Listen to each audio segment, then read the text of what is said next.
बोलिए गायत्री माता की जय। आइए आज हम गीता चिंतन में अध्याय 6 श्लोक नंबर 6 का चिंतन करते हैं, जिसमें भगवान अर्जुन से कहते हैं कि बंधुरात्मनस्तस्येन आत्मैवात्मना जिता अनात्मनः शत्रुत्वे वर्तेतात्मैव शत्रुवत्।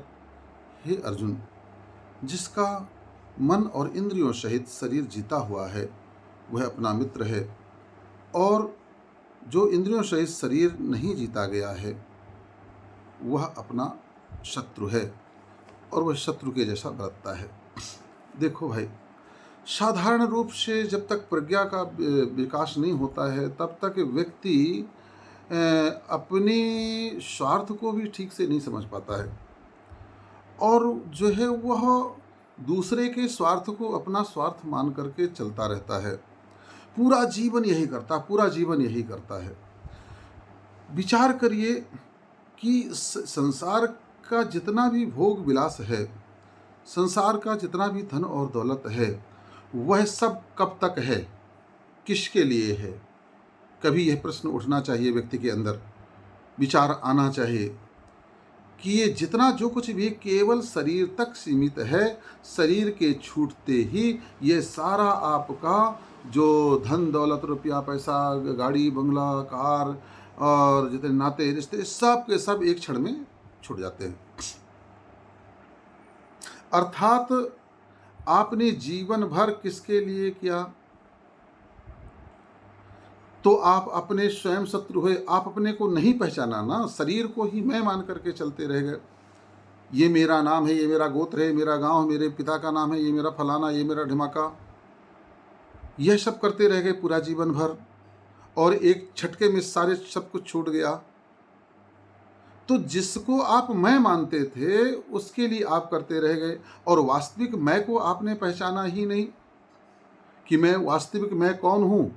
मनुष्य तन पाने के बाद में केवल एक ही प्रश्न है जो व्यक्ति को हल करना चाहिए कि हु एम आई, मैं कौन हूँ, कहाँ से आया हूँ, क्यों आया हूँ, कहाँ जाना है, क्या ये सब कुछ शाश्वत है, क्या ये मेरा शरीर शाश्वत है, क्या ये कभी मरेगा नहीं, क्या बूढ़ा नहीं होगा, क्या बीमार नहीं होगा। कई इतने सारे प्रश्न, ये प्रश्न ही हमारे लिए कल्याणकारी है, सार्थक हैं, मगर ये अज्ञानता में पड़े रहने के कारण कभी ये प्रश्न हमारे सामने आते ही नहीं, क्योंकि हम जब अपने मैं को ही नहीं जानते, अपने स्वरूप को ही नहीं जानते हैं, तो अपना हम स्वार्थ कैसे सिद्ध कर सकते हैं, अपना हम कल्याण का कार्य कैसे कर सकते हैं? जिसको हम मैं मान करके चलते हैं उसी के स्वार्थ के लिए, उसी कल्याण के लिए हम सदा लगे रहते हैं। इसीलिए भगवान ने कहा कि जब मैं अपने आप को कब तक नहीं जानोगे, जब तक कि मन इंद्रियां को अपने वश में नहीं कर लोगे। मन इंद्रियों सहित जब तक व्यक्ति जो है उनको वश में नहीं कर लेता है, तब तक जो है वह यही कार्य करेगा, अपने शत्रु वह स्वयं बना रहेगा।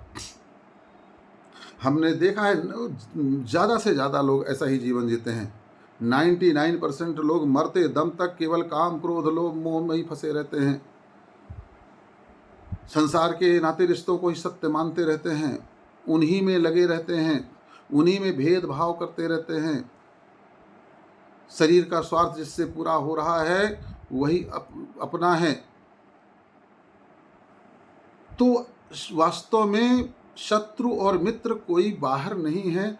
आप अगर इंद्रिय विजय हो गए तो आप स्वयं ही अपने मित्र हैं, और मन और इंद्रियों के गुलाम जीवन भर अगर आप बने रहे, इन्हीं के कहने पर चलते रहे और अपने आप को नहीं जाना, आत्मकल्याण के लिए कुछ कार्य नहीं किया, दान नहीं किया, पुण्य नहीं किया, समत्व का व्यवहार सबसे नहीं किया, राग द्वेष में पड़े रहे, ईर्ष्या घृणा में पड़े रहे, नफरत छल छद्दम में पड़े रहे, इसी पर का विचार करते रहे, सब में परमात्मा का दर्शन नहीं किया, सब आपको प्रिय नहीं लगे, सब में आपको भगवान नहीं दिखे, तो आप अपने ही शत्रु हैं।